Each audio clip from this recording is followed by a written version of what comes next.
Oye País, buenas noches, oye País, gracias por su compañía en esta hora. Yo soy Rudy González. Les doy la bienvenida a esta oferta diaria, esta oferta cotidiana de un repaso de los hechos noticiosos que ocurren en el país y en el resto del mundo.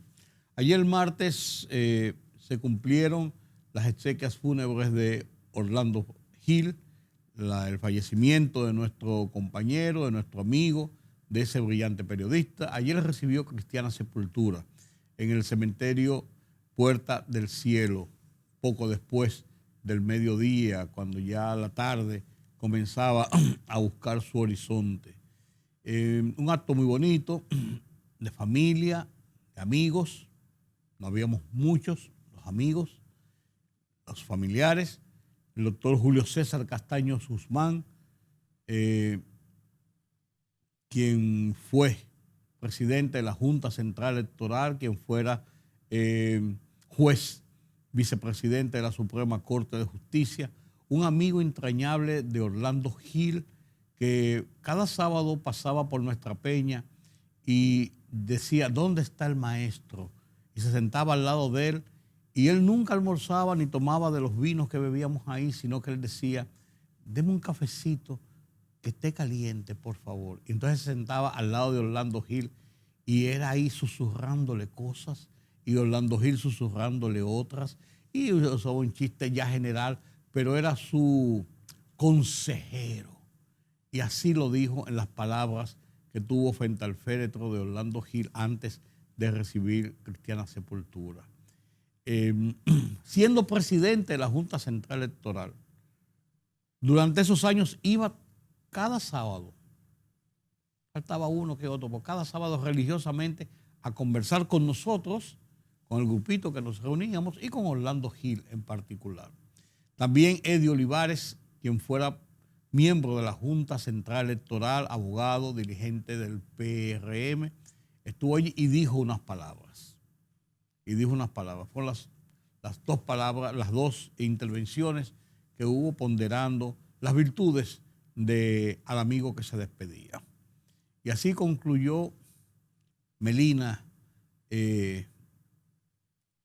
su hija, tuvo también unas palabras de agradecimiento, y así transcurrió un sepelio, un entierro sencillo, entre familiares, entre amigos, entre lágrimas, entre abrazos, entre una buena recordación para un amigo. Para un amigo que se llamó y que se llama Orlando Gil. El mundo debe continuar. El mundo debe continuar. Y tenemos que, haciendo honor a ese legado, el ejercicio de un buen periodismo, debemos más que nunca ahora afinar la puntería y afinar la pluma, afinar la boca, afinar la presencia para estar con ustedes aquí en Oye País. Ya Orlando no estará aquí a mi lado, lunes, miércoles y viernes, pero en espíritu siempre estará ahí dándome unos consejos de cómo decir las cosas y cómo actuar. El coronavirus está si bien está en descenso, está en unas 1.395 casos de nuevos infectados en el último conteo de este martes a este miércoles. 4 fallecimientos, la positividad 21-10. Había bajado un poco, una tendencia hacia baja, se estabilizó y comenzó a subir un poquito, no mucho. Lo que es importante señalar es que el tema de la ocupación hospitalaria se ha ido reduciendo, está concentrada. Apenas 259 personas están hospitalizadas por el tema del COVID, 85 de ellos, perdón señores, 85 de ellos en unidades de cuidados intensivos y 51 de estos que están en cuidados intensivos están intubados. En días pasados subió mucho la cantidad y llegó casi a un 40%, 30 y algo por ciento la capacidad hospitalaria, lo que comenzó a dar signos de preocupación en un rebrote en alza de lo que podía pasar en la cantidad de camas disponibles para tratar a personas con padecimientos del COVID. Pero esto parece estar bajo control. En el momento en que se anuncia ya, desde la próxima semana, la vacunación de los niños, van a haber vacunaciones en las escuelas, van a haber vacunaciones en diferentes sitios, niños de 5 a 11 años, porque de 12 a 17 ya se está aplicando desde hace tiempo. Y de 18 en adelante ya son adultos, está dentro de la clasificación de adultos de la primera gran oleada de vacunación que hubo en República Dominicana. Está por demás decir que es voluntario, que los padres tienen que autorizar, porque tiene que ser así, porque los menores no tienen libertad de decisión, y menos en situaciones de esta naturaleza, y deben ser con una autorización de los padres para recibir las vacunas. Excúsenme que tengo una garrapera. Pero así son los programas de esta naturaleza. Yo no paro programa de que vamos a una pausa y volvemos ahorita porque tengo que toser un poquito. Nada, que va. Aquí estamos usted y yo hablando directamente. Por cierto, fue de mucho pesar el fallecimiento de Sonia Piera, la hermana de Nuria Piera, la hermana mayor, de un año mayor que Nuria. Dos hermanas que las unió más de lo que eran hermanitas de 8 y 9 años, a aquella brutalidad que fue el asesinato de su padre, Enrique Piera, en la puerta, en la galería de su casa en la calle Costa Rica, en el Ensancho Sama, en 1970. Frente a sus hijos, frente a su familia, su padre fue asesinado vulgarmente por delincuentes, por asuntos relacionados con la política y todo aquello de aquellos tiempos. Un periodista de fuste, un hombre con sus tendencias marcadas como todo el mundo tenemos, pero era un hombre frontal y fue asesinado brutalmente. Y Sonia y Nuria, cuentan ellas y cuenta la historia, estaban en la sala de su casa, en la galería, vieron cuando su papá era asesinado. Y quizás ese drama unió más a estas dos niñas, después adolescentes, después jóvenes, después adultas, después dos mujeres, dedicadas a la comunicación. Sonia era el soporte, el brazo derecho de Nuria. Ella relató en un Instagram que distribuyó de cuál era la relación tan estrecha con Sonia. Nuria dice que era su mamá, era su hermana, era su amiga, era su confidente, era su freno. Era todo, todo para ella. Sonia se ocupaba de administrar, de organizar, de estructurar, hasta de producir todo lo que tiene que ver con el programa de Nuria, de tantos años, programa de investigación, un programa fuerte, un programa duro, un programa que tiene que enfrentar muchas veces situaciones por las denuncias que hace. Y Sonia siempre estaba al lado de su hermana. Un cáncer de pulmón que venía ya aquejándola desde hace más de un año, agravó y finalmente perdió la batalla por la vida. Paz a los restos de Sonia, siempre con esa sonrisa, una mujer viva, una mujer enérgica, una mujer talentosa, despierta, una mujer de trabajo. Las dos, Nuria y Sonia, dos mujeres de trabajo. Usted puede estar de acuerdo o no con sus posiciones, con ellas, con lo que digan o no digan, como conmigo, pero no cabe dudas que han sido dos fajadoras en un medio tan difícil, tan complicado como es el ejercicio de la comunicación en República Dominicana. Y para Nuria, Sonia fue su soporte. Para Sonia, Nuria era su gran reto de mantener unida esa familia, los sobrinos, hasta el nieto que tenía Sonia, y entre ellas poder echar hacia adelante esa gran empresa y brindar día por día, semana por semana, sábado por la noche, y después cuando Nuria asumió la dirección de CDN, manejar todo un canal. Y allí estuvo Sonia siempre. La gente cree que es muy fácil.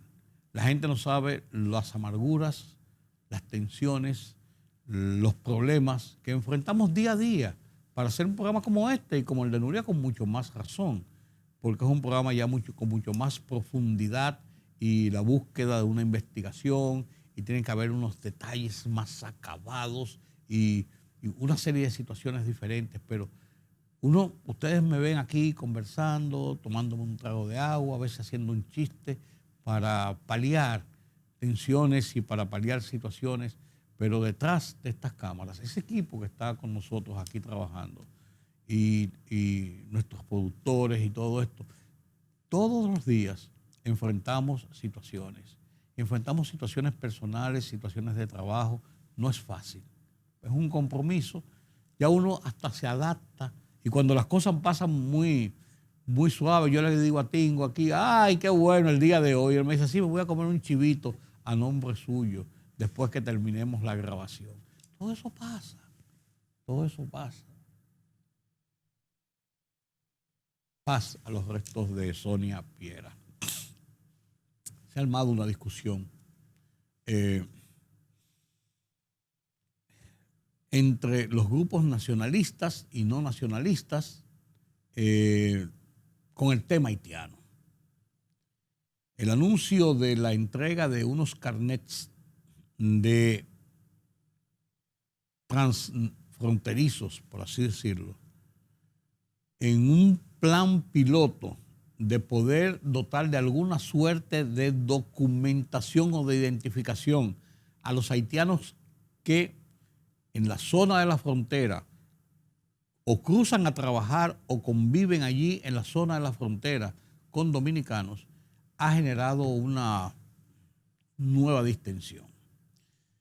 Migración ha explicado que el propósito básico de esto es, en cumplimiento con la ley de migración, dotar a los haitianos que cotidianamente, día por día, cruzan a este lado de la frontera a realizar trabajos, que ya tienen contratos de trabajo y vuelven y se van, muchas veces en la noche, a veces se pasan 2 días, 1 día, 2 días, una semana, pero se van.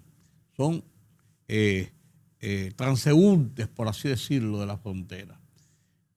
Y a veces no tienen ninguna identificación, y todos se llaman como quieren llamarse y nadie tiene cómo identificarlo muchas veces.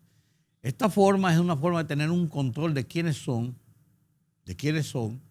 dónde residen, quién los está empleando. Hay una serie de documentación en este sentido que parece interesante. Es mejor tenerlos identificados que no saber quiénes son. Eso es uno. Los nacionalistas dicen que es un plan para comenzar a legalizar todos esos nacionales de Haití que viven ilegalmente en República Dominicana y que vienen a hacer vida a República Dominicana y que tratan de quedarse de forma indefinida haciendo residencia patria en este lado de la isla.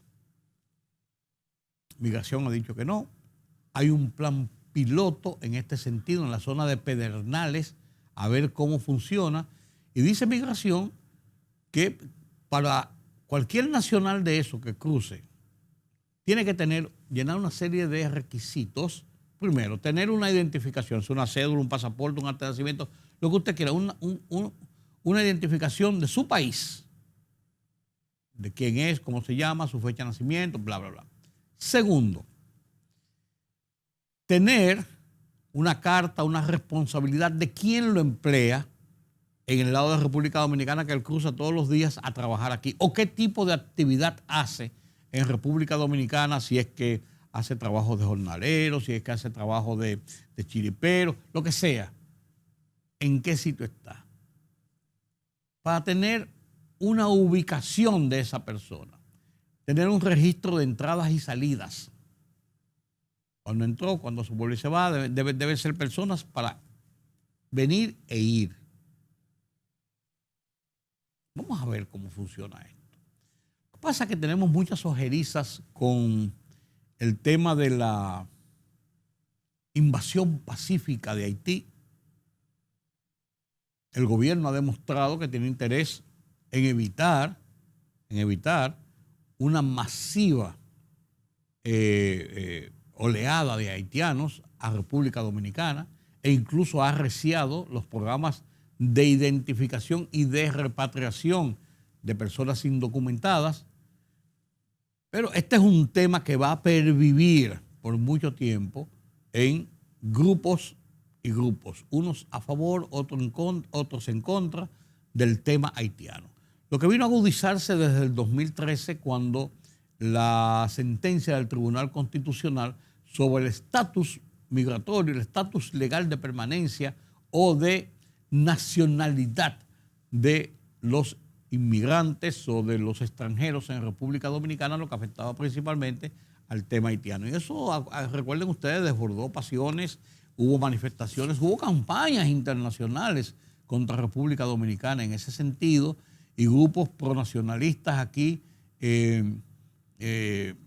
respaldaron la decisión y la apoyaron y la sostuvieron, mientras otros grupos pro-haitianos en República Dominicana, incluyendo influyentes comunicadores y periodistas y medios, hicieron una campaña en contra de esa sentencia. Se dividió prácticamente el país entre favor y en contra.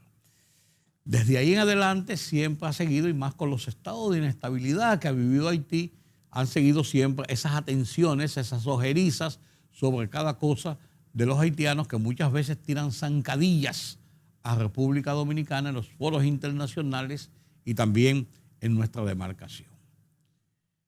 Esta es una situación que va a continuar. Y deben haber, yo diría que, reglas claras. Se abrió a través de una ley un proceso de identificación y carnetización y residencia temporal de muchos haitianos que viven en República Dominicana.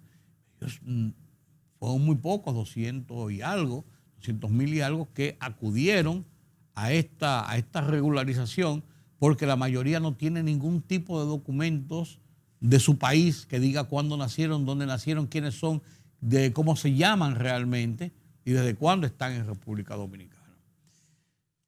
Esto es una situación que se produce incluso en el momento en que hoy, día 9 de febrero, se conmemoró, se recuerda el inicio de la intervención de Haití, propiciada por Jean-Pierre Boyer en 1822, cuando las fuerzas haitianas ocupan este lado de la isla y toman el control del país, de la isla, y comenzaron a una serie de medidas, persecuciones contra los nacionalistas dominicanos que ya venían caminando desde la independencia efímera de José Núñez de Cáceres, y hasta se prohibió hablar español en público en este lado de la isla, era el francés que predominaba.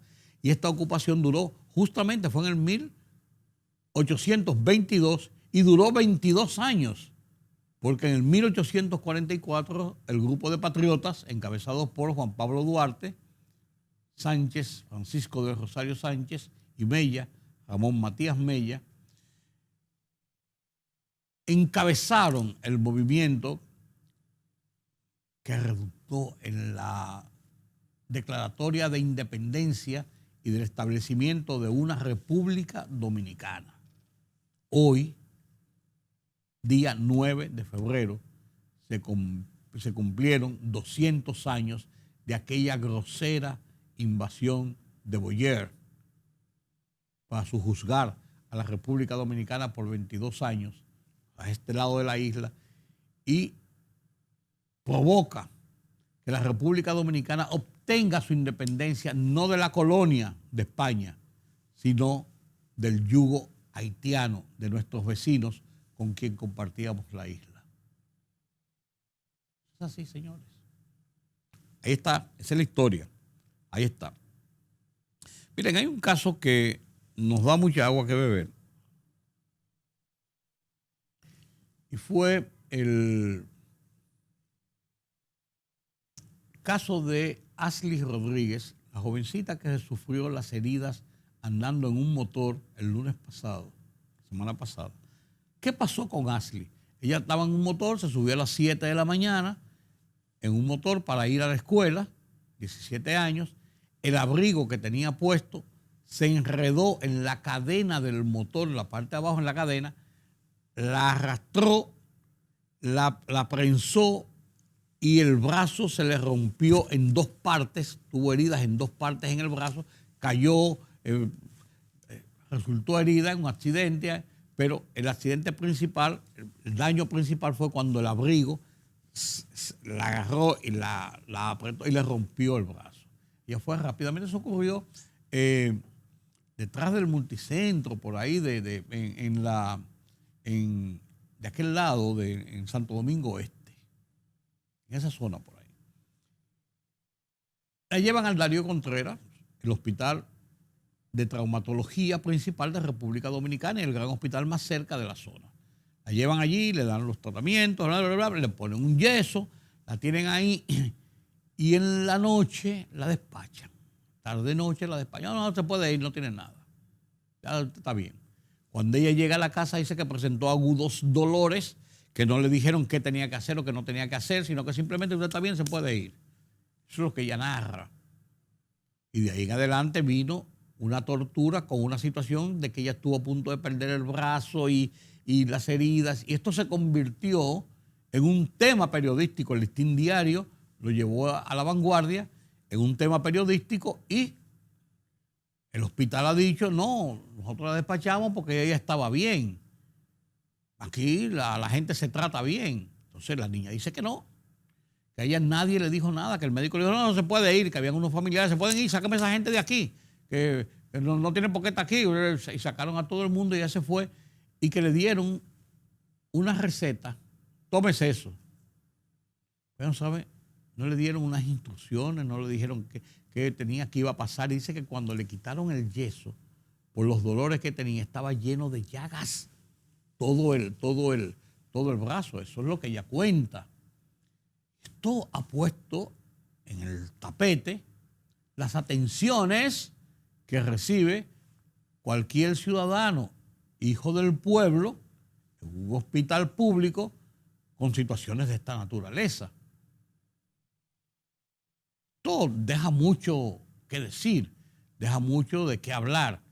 Y yo creo que las explicaciones deben ser mayores, porque cuando ocurren hechos de esta naturaleza, muchas otras personas se quejan de situaciones similares que les ha acontecido, que le ha acontecido a alguna familia o que han oído historias similares, porque se convierte en una bola de nieve para recrear situaciones similares. Y lo que se ha dicho de cosas que pasan en ese hospital han sido realmente terribles. Entonces yo creo que el Ministerio de Salud Pública, el Servicio Nacional de Salud, el Gabinete de Sanitario, que preside la vicepresidenta, el ministro de Salud, qué sé yo, deben dar unas explicaciones claras y si hay situaciones enojosas que se comprueben, tomar medidas, no es que lo despidan, no es que lo voten, no es que lo lleven a la cárcel, sino tomar medidas para que cosas de esa naturaleza no se repitan. Porque quienes sufren eso son los más pobres, que son precisamente los que van a los hospitales públicos. Eso no cabe dudas. Entonces, yo creo que debe quedar bien despejado y bien claro, como por ejemplo pasó con el caso del DGCET, y lo vamos a comentar con un poquito más de detalles mañana. El DGCET que piropió a la muchacha y le dijo un par de piropos Está buena, mami. Entonces, la muchacha no le aceptó eso. No le aceptó eso y se quejó. Y entonces se quejó públicamente. Y entonces la DGCET ha retirado a la gente en cuestión de las calles. Dice que por demás, agente joven, y lo ha enviado a la Escuela de Educación de Conducta con el Ciudadano, o sea, la Escuela de Formación Nueva Vez. Porque si bien es cierto que no hubo un daño físico, una falta de respeto a haberse propasado, pero merecía realmente, por lo menos, que se le llamara la atención y se hizo lo correcto. Entonces, ojalá que la gente del Darío Contreras despejen estas dudas, porque las quejas que se han estado oyendo en las últimas horas son muchas, demasiado, por así decirlo. Hablando del caso de Orlando Gil, mi columna de esta semana en el Listín Diario, que se publica este miércoles, la dediqué a Orlando Gil, con un título simple: hasta siempre, amigo. La comparto con ustedes a continuación.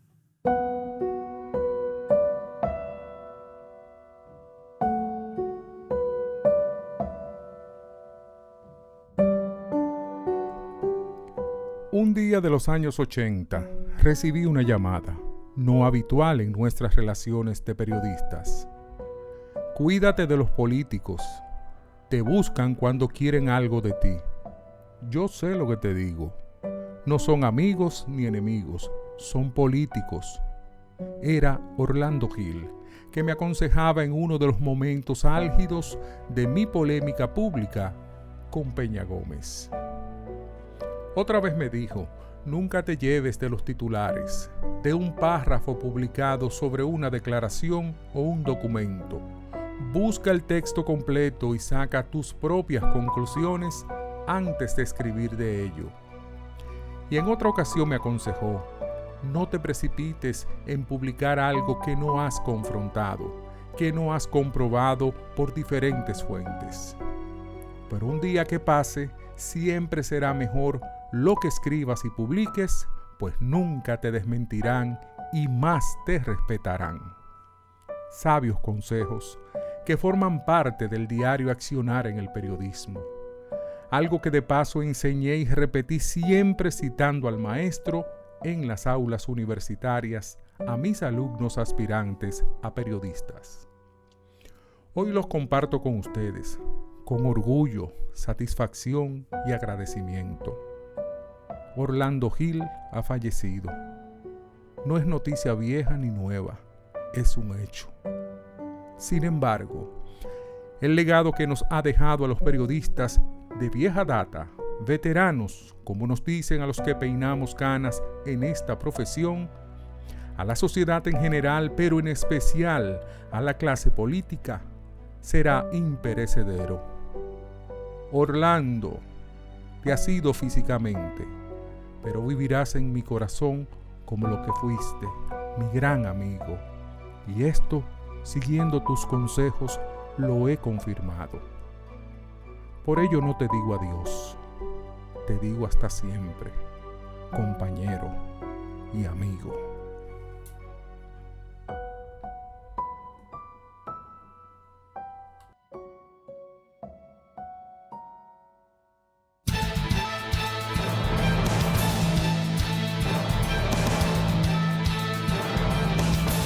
El Ministerio de Salud Pública de República Dominicana notificó este miércoles 4 fallecimientos por COVID-19 y 1.395 nuevos contagios con ese virus, 585 más que los 810 registrados en la víspera. Detalló que en el país hay 4.318 casos activos y que 557.208 personas se han recuperado de la enfermedad.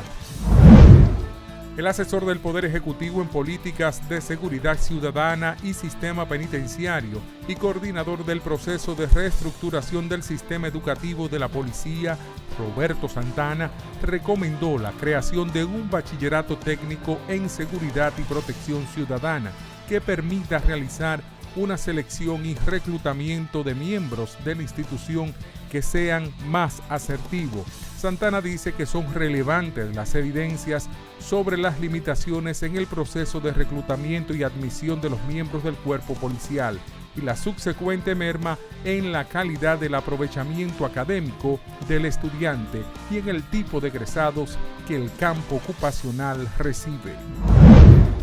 El presidente Luis Abinader dejó iniciados los trabajos de ampliación del Metro de Santo Domingo con una inversión de $500 millones, de los cuales 396 millones serán para el metro y $110 millones para la construcción de la vía marginal.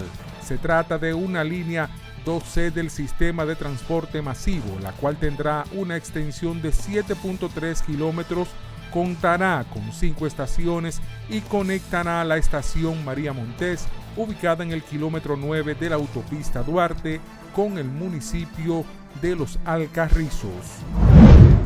Los proyectos de inversión en los puertos de Río Jaina, San Pedro de Macorís, Barahona, DP World Caucedo, Puerto Plata Port Investment y Manzanillo, entre otros, generarán más de 10.000 empleos, aumento de las exportaciones y las importaciones, informó Jean Luis Rodríguez, director ejecutivo de la Autoridad Portuaria Dominicana, Apordón.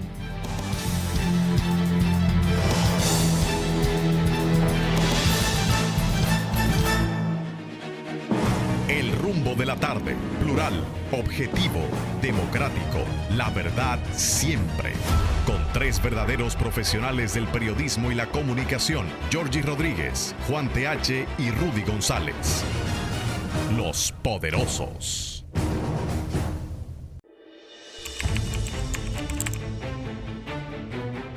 Periodismo de investigación, columnas, opinión, análisis, reportajes de fondo. Hora por hora, una completa plataforma multimedia. Periodismo con valor. Noticias horaporhora.com.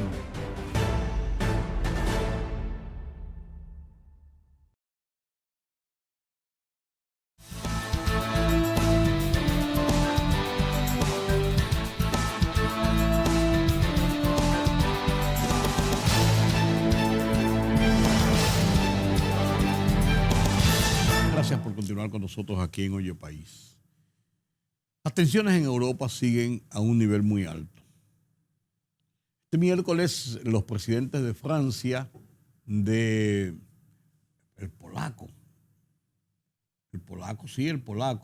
Andrzej Duda, y el canciller alemán Olaf Scholz, en Berlín, en una conferencia, estaban reunidos y comenzaron a elaborar una suerte de llamado en busca de la paz, de evitar confrontaciones en esta parte de Rusia con Ucrania. Rusia envió 9 buques de guerra a la zona del Mediterráneo. Había hecho unos ejercicios militares con aviones de última generación, bombarderos, sobre toda la zona ucraniana y la frontera entre Ucrania y Rusia. Esto levantó las tensiones con la OTAN, porque recuerden que Ucrania se acoge como miembro de la OTAN y la OTAN está en la obligación de proteger las fronteras de Ucrania y la soberanía de Ucrania frente a la eventual invasión o presión de cualquier otro país, en este caso, el caso de Rusia. Esto tiene las tensiones en el más alto nivel en esa zona. Es un tema que preocupa al mundo, porque una escalada en esa zona podría extenderse y podría provocar serios contratiempos a la paz mundial. De eso se trata. Los Estados Unidos han estado sobre el tema haciendo advertencias y la OTAN, que es una fuerza militar de los aliados en Europa, está ahí. y está a las puertas prácticamente de Ucrania para defender a sus socios, mientras Putin trata de ejercer su poder sobre Ucrania, Rusia sobre Ucrania, y esto está cada vez más tenso en esa zona. Este tema, las agencias internacionales, las grandes corporaciones de noticias están sobre el tema. Aquí hay 2 reportajes sobre las tensiones en Ucrania, señores, entre Rusia, Ucrania, OTAN, Europa, que no tienen desperdicio. Quiero compartirlo con ustedes a continuación.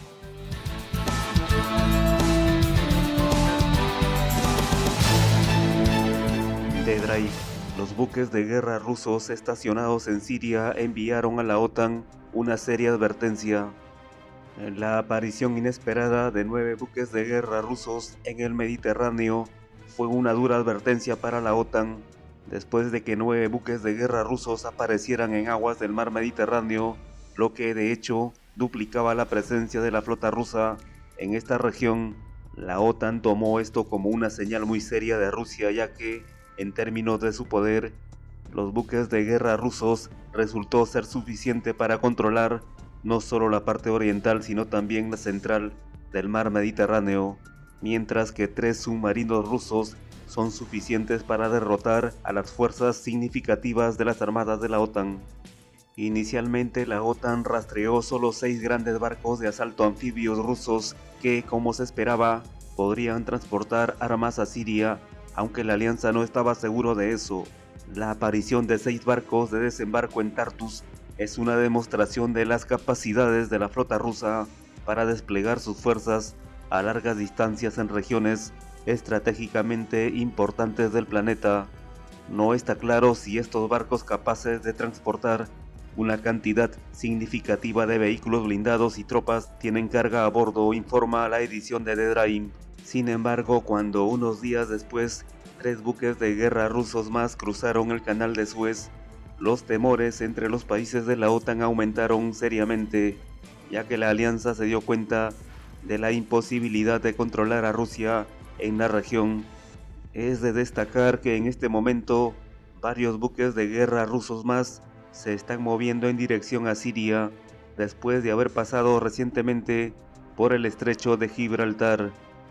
Como se sabe, la alianza del Tratado del Atlántico Norte OTAN, con tropas de 29 países incluidos Estados Unidos y la Unión Europea, ha fortalecido sus posiciones en Europa del Este, desafiando abiertamente a Rusia.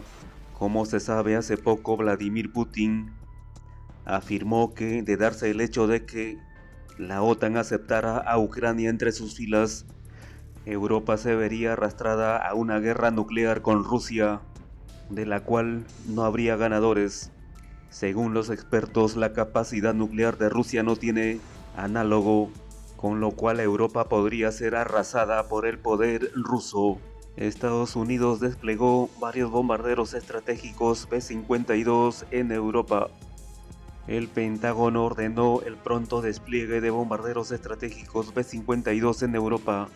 El Departamento de Defensa de los Estados Unidos ha decidido enviar varios bombarderos estratégicos B-52 a Europa. Como se supo, los bombarderos fueron enviados desde la base de la Fuerza Aérea Minot, Dakota del Norte, Estados Unidos, y se desplegarán en la base aérea de Fairford, Reino Unido. Actualmente no hay datos sobre la cantidad de bombarderos estratégicos desplegados en Europa. Sin embargo, hay información de que 3 bombarderos volaron a Europa. Por cierto, hasta el momento esto no ha recibido ninguna confirmación.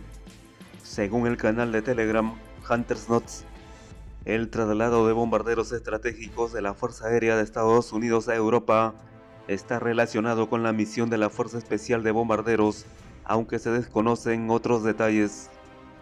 En los próximos días, los bombarderos B-52H Stratofortress de la Fuerza Aérea de los Estados Unidos de Minot, AFB en Dakota del Norte, serán transferidos al Reino Unido en RAF Fairford como parte de la misión del Grupo de Trabajo de Bombarderos, dijo en el mensaje el canal de Telegram. Desde principios de este año, Estados Unidos ha aumentado significativamente su presencia en Europa. Esto planea temores muy serios de desencadenar un conflicto armado a gran escala. Este es el beneficio que genera la crisis entre Rusia y Ucrania para México.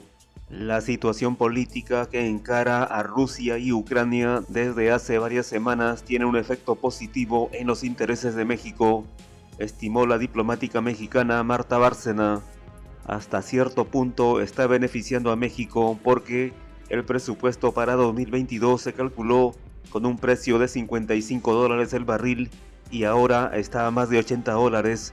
Quiere decir que México por cada barril de exportación está recibiendo más dinero del que esperaba, declaró la embajadora eminente del Servicio Exterior mexicano. Sin embargo, la diplomática expresó la necesidad de comprender las demandas rusas en el conflicto y asentó que México considera que la tensión en la frontera entre Rusia y Ucrania es una potencial amenaza para la paz internacional. Las concepciones de seguridad de Rusia, Estados Unidos y la OTAN, Organización del Tratado del Atlántico Norte, son diferentes. Rusia sigue pensando el concepto de seguridad mediante las llamadas esferas de influencia. Estima que su seguridad está relacionada con la no instalación de fuerzas militares de Occidente en sus fronteras, expresó Bárcena, y que para lograr eso es necesario que Ucrania nunca sea admitida en la OTAN, agregó. A Rusia le preocupa, evaluó Bárcena, que la OTAN se extienda hasta la frontera de Ucrania, lo que obligaría a Moscú a reforzar su defensa y a gastar más recursos en el tema, con impacto en sus planes de desarrollo. Lo más importante es que Rusia ha pedido un documento jurídicamente vinculante, es decir, garantías jurídicamente vinculantes para su seguridad, expresó la diplomática mexicana. Sin embargo, a pesar de este aumento en el costo del barril de petróleo, la situación entre Kiev y Moscú no implicaría únicamente beneficios para México, distinguió Bárcena, y mencionó una posible afectación en el precio de las gasolinas para la importación. Además, sostuvo que una escalada en el conflicto podría derivar en la reconfiguración del mercado energético, pues ahora Rusia es el principal distribuidor de gas en Europa, pero esta oferta está cambiando poco a poco hacia el gas natural licuado, donde Estados Unidos domina las exportaciones. De cualquier modo, Bárcena recordó que México seguía conforme a los principios del derecho internacional, por lo que no sostendrá una situación comprometedora ante una escalada de la situación entre Rusia y Ucrania. También descartó una presión diplomática ordenada desde el Kremlin contra la posición internacional mexicana. Los rusos entienden muy bien dónde está México y jamás se les ocurriría tener presiones en otro sentido. En todo caso, lo que pediría es que México entienda las preocupaciones rusas, valoró. Republicanos en Estados Unidos bloquearán acuerdo con Irán si Joe Biden omite revisión de Congreso. El senador estadounidense por el Partido Republicano, Jim Risch, se sumó a otros 32 legisladores que enviaron una carta al presidente Joe Biden para advertirle que no puede firmar ningún acuerdo con Irán sin la revisión y aceptación del Congreso. Le escribimos para llamarle la atención respecto a una serie de obligaciones que su administración por mandato reglamentario debe cumplir con respecto a su relación con la revisión congresional sobre cualquier acuerdo, explica la carta. Y continúa, también escribimos para subrayar que estamos comprometidos a usar un abanico de opciones e influencia disponible a los senadores de Estados Unidos para que usted cumpla con esas obligaciones. Alemania, Francia y Polonia apelan a la unidad para preservar la paz en Europa.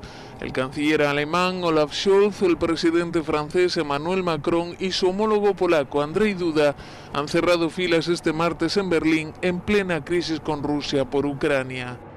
De los tres países que conforman el llamado Triángulo de Weimar, Polonia tiene el discurso más duro frente a Moscú, mientras el eje franco-alemán apuesta por el diálogo. Si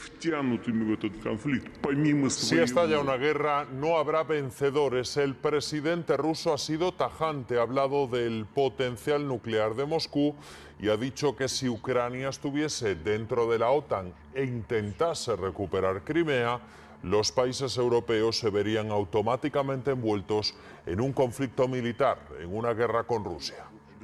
Ha sido uno de los mensajes del presidente ruso Vladimir Putin tras su larga reunión con Emmanuel Macron.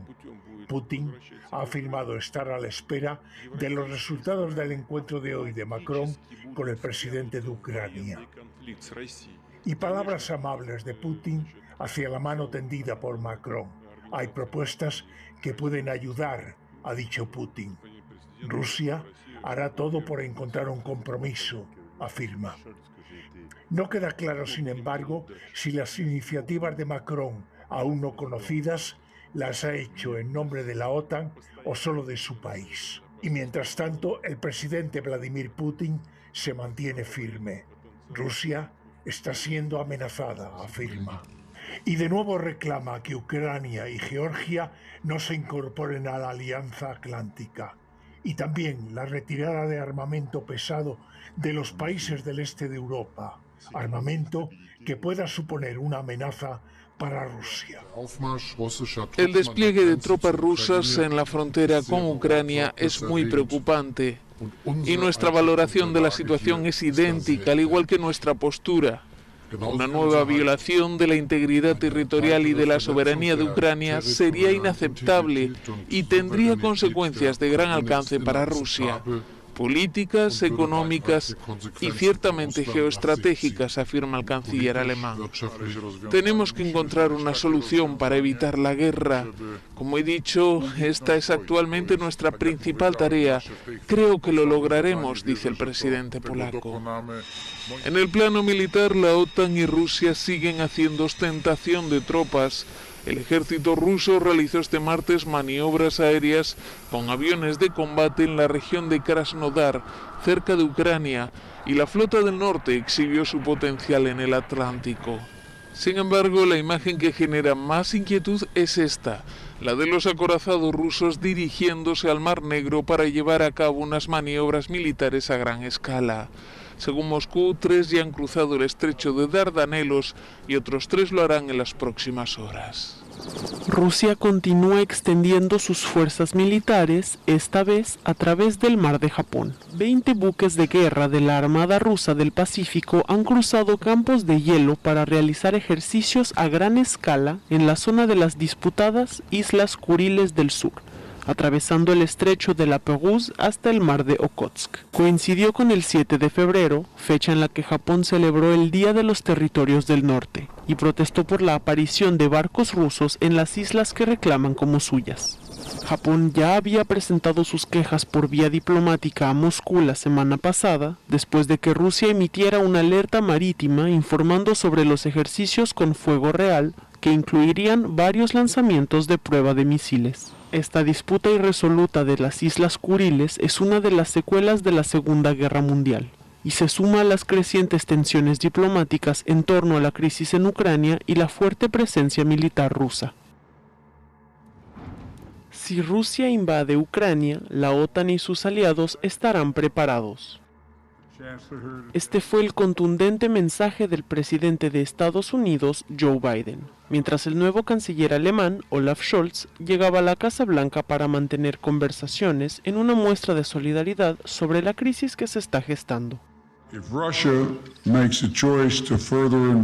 Si Rusia toma la decisión de invadir Ucrania, estamos preparados conjuntamente y toda la OTAN está preparada. Hoy el canciller y yo hemos hablado de nuestra estrecha cooperación y hemos desarrollado un sólido paquete de sanciones que van a demostrar claramente la determinación internacional e imponer consecuencias rápidas y severas si Rusia viola la soberanía de Ucrania y su integridad territorial. Biden también abordó el tema del gasoducto ruso clave hacia Alemania si Moscú invade Ucrania. Si Rusia invade, es decir, si los tanques y las tropas vuelven a cruzar la frontera de Ucrania, entonces ya no habrá un Nord Stream 2. le pondremos fin. There will be no longer a Nord Stream 2. We will bring an end to it. En su primer viaje a Washington desde que se convirtió en canciller y bajo las críticas por su respuesta a la crisis de Ucrania, Scholz fue más ambiguo sobre el gasoducto. Como ya he dicho, estamos actuando juntos, estamos absolutamente unidos y no daremos pasos diferentes. Haremos los mismos pasos y serán muy, muy duros para Rusia, y deberían entenderlo. Incluso antes de que Nord Stream 2 esté en funcionamiento, gran parte de Europa depende del suministro de energía de Rusia. Aún así, Biden ha afirmado que tanto Estados Unidos como otros países podrían compensar una parte significativa de los suministros perdidos en caso de que Rusia decida cortar a Europa en represalia por las sanciones. El baile de políticos y diplomáticos continúa mientras en la frontera ucraniana decenas de miles de militares abren trincheras para hacer frente a una eventual invasión rusa. El presidente francés es uno de los que se ha puesto esta semana el traje de mediador. El lunes estuvo en Moscú con Vladimir Putin, este martes en Kiev con Volodymyr Zelensky. Emmanuel Macron asegura haber logrado ciertos avances para la seguridad y la estabilidad en la región y ha anunciado la celebración este jueves en Berlín de una nueva reunión entre asesores de Ucrania, Rusia, Francia y Alemania. Esperamos que esa reunión nos acerque a una cumbre según el formato de Normandía, dice el presidente ucraniano. Macron también cree posible que esa cumbre al más alto nivel se pueda celebrar en las próximas semanas. En su opinión, la base del diálogo deben ser los acuerdos de Minsk de 2015. Todo esto solo será posible si colectivamente conseguimos que se mantenga la calma, la estabilidad y el respeto mutuo, afirma.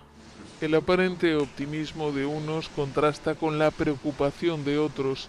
La posibilidad de una invasión rusa de Ucrania despierta viejos fantasmas en algunos países europeos.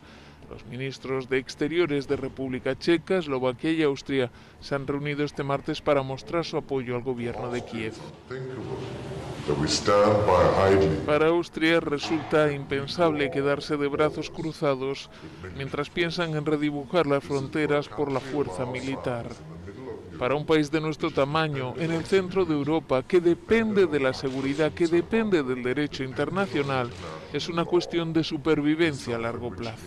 La ministra alemana de Exteriores, Annalena Baerbock, ha viajado al este de Ucrania, en concreto a Sirokino, una aldea a pocos kilómetros del puerto de Mariupol, que fue capturada por las fuerzas prorrusas en 2014 y recuperada por el ejército ucraniano un año después.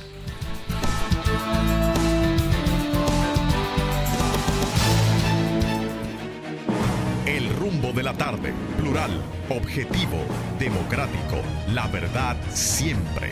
Con tres verdaderos profesionales del periodismo y la comunicación, Georgie Rodríguez, Juan TH y Rudy González. Los poderosos.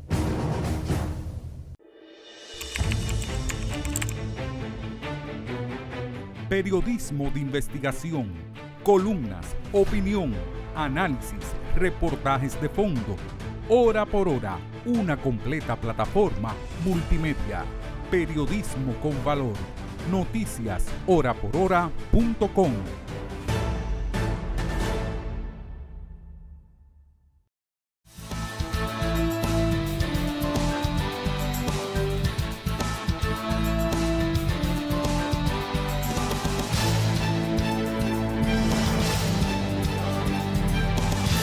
El tema de Ucrania, lógicamente, el tema de Haití y las inundaciones en Puerto Rico, así como el decomiso de 2 toneladas de cocaína en Colombia, son temas que nos presenta Pedro Vargas en las internacionales desde la redacción central de Oye País.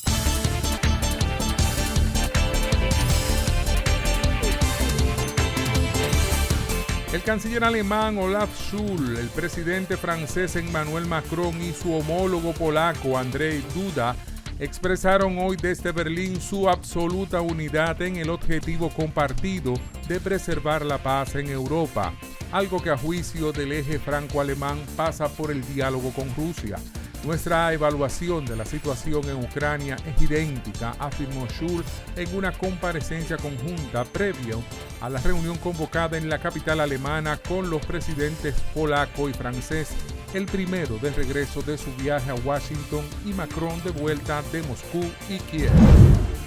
El gobierno de Haití anunció la organización de una conferencia de donantes para la reconstrucción del sur del país tras los daños causados por el terremoto del pasado 14 de agosto de 2021. Un semisumergible que iba a Centroamérica con 2 toneladas de cocaína valuadas en $68 millones fue detenido en aguas del Pacífico al suroeste de Colombia. El cargamento de narcóticos pertenecería a una de las disidencias de las extintas Fuerzas Armadas Revolucionarias de Colombia, FARC.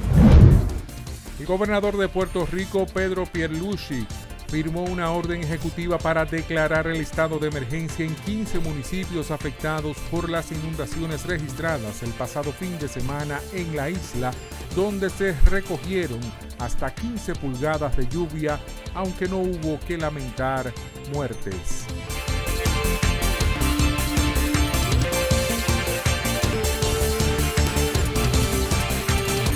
Y llegamos al final de esta emisión de Oye País. Gracias por su compañía en esta noche. Muy agradecido de estar con ustedes. Mañana tenemos una cita nueva vez, a esta misma hora aquí en Color Visión. Yo soy Rudy González. Pasen un feliz resto de la noche.